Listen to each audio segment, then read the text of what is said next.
Dr. Mordechai Kedar, really international expert, especially on the Middle East. Question with regard to Israel's new government and its relationship to Russia.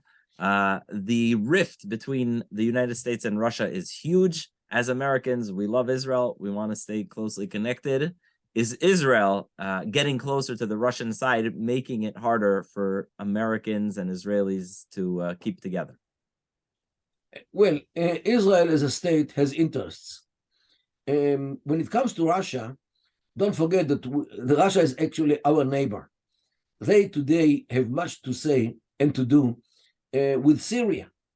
And Syria, as you might know, becomes more and more a launching pad for missiles and for other kinds of weapons for the Iranians, who keep spreading their hegemony over parts of Syria, because Syria is dysfunctional, and Iran found it as a good opportunity to take parts of Syria as some kind of a front yard for the Iranians, not to mention the connection with the Hezbollah, which the control over parts of Syria enables the Iranians to transfer all kinds of weapons to Hezbollah. So we need the Russians, or the Russians' goodwill, to allow us to deal with the Iranian presence in Syria. Means Israel's interest is to have good relations with Russia in order to convince the Russians to allow us to operate on the Syrian soil against the Iranian expansion. So this is, and this interest is something which is sometimes hard to explain to American Jews. But at the same time, it's a bit of a Stockholm syndrome, because Russia is the one building Iran's nukes. Russia is the one working together with Iran on their drone system, which will probably threaten Israel. And in a way, Russia is the biggest enemy here. If you're building, if Vladimir Putin is the one building the Iranian nukes and working together with the Iranians on drones that will be aimed at Israel, that doesn't change anything? Well, Russia is not supporting the military program of the Iranians, the nuclear military program. I may be mistaken. They're not? They supplied one, and now maybe the second, nuclear reactors in order to produce electricity. And these reactors are under very heavy supervision from the world and from Russia, and nobody is afraid of these nuclear facilities, but they are designed to produce electricity. Could be that Russian experts on nuclear issues moved to Iran after the collapse of the Soviet Union 30 years ago. This is correct. And maybe some materials found their way from Russian storages to the Iranian industry. Yes. Anti-aircraft missiles that they give Syria and maybe Hezbollah? Now the direction is opposite. Now Russia is using drones and maybe missiles as well, which were produced by Iran in the Ukraine. So today the direction is opposite. So look, definitely they're not your friend. Deep connections between Russia and Iran, based on mutual interests.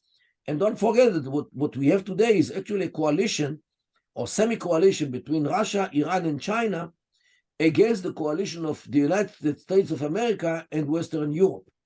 And the war in Ukraine actually sharpened this enmity between these two coalitions, the Russian one and the American one. So Israel tries to find its way between these two coalitions, taking in account that definitely we have mutual interests with the Americans, yet we do have interests with the Russians. Let me pause there. You have one country that is giving nuclear supplies to Iran, working with them on a joint drone program, putting anti-aircraft missiles in Israel's neighboring countries. On the other hand, you have a country that's giving you F-35s, lots of intelligence, lots of support. Of course, it goes both ways in many ways. And it's like we have a relationship with both. It's the same thing. No doubt. No doubt that the interests with the United States of America are much heavier or much more influential than the interests which we have with Russia.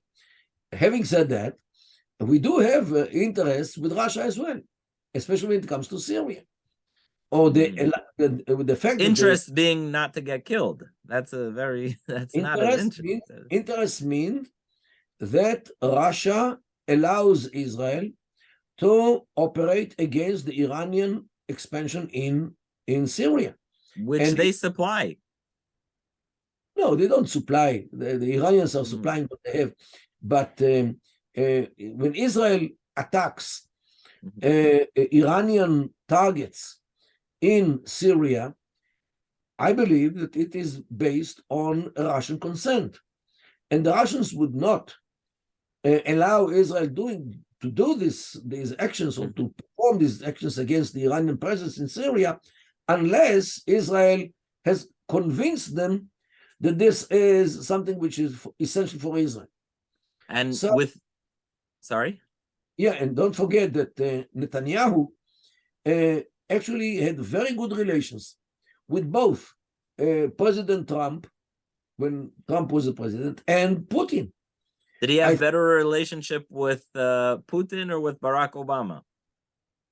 This definitely. But what I'm saying is that Netanyahu, I think, was the only politician in the whole world who could go hand in hand with both Trump on one side. No, that's not so hard. The question is, let's take the reality now. You have President Biden and you have Putin and you have the war in the Ukraine in the middle. Do you see some kind of rift between the U.S. and Israel coming up? Yeah, I think that the United States expects Israel to support the Ukrainians much more by sending them all kinds of at least defensive systems like the Iron Dome, which might do something against the Russian missiles, but Israel refrains from doing it because Israel does not want to aggravate the Russians, and especially Putin. Because if we, apparently in Israel, people are afraid that if we supply these weapons to the Ukrainians, Putin will not allow Israel altogether to work against the Iranians in Syria. And this is a strategic threat in Israel because now we're going to have the Iranians on the borders in the Golan. This is something which Israel cannot tolerate. Right.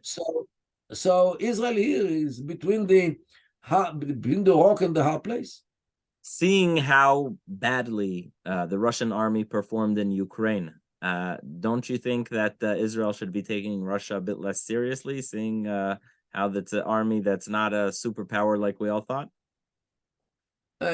No, it doesn't come to Israel, this problem. Yeah, definitely they have problem with the infantry.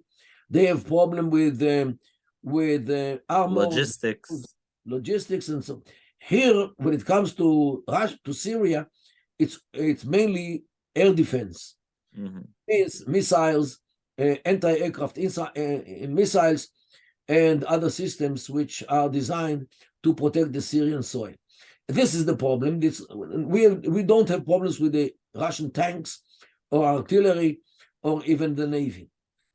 So when it comes to systems like the S-400, which is threatening Israel, definitely, because look, this system, the S-400 system, can paralyze Israel's aircraft traffic. If they say, hey guys, we are going to target airplanes which might go to Lod Airport, to Ben Gurion Airport, and no one will come to Israel. Nobody will risk it. Finally, you have a tour coming up in the United States. You want to share quickly where you'll be? And during February, I'm going to be in one tour in Seattle, Washington, and in Long Island, means New York area. And the other tour, which will begin in the 19th of February, it's mainly in Florida and one day in Denver, Colorado. I still have open days on evenings. If anyone wants to invite, you can You can call me, you can get in touch. My email is kedar.tour. This is the email for the tours. Kedar, Kedar .tour @gmail.com. All right. Look, I'm sure anyone who will get to hear you will enjoy very much like I did. And wow, really eye opener. And thank you for sharing your expertise with me, with everyone out there. And we really appreciate it. Looking forward to meeting you in person. Thank you so much, Rabbi Pupko. All right. Thank you so much, Dr. Mordechai Kedar, Jerusalem.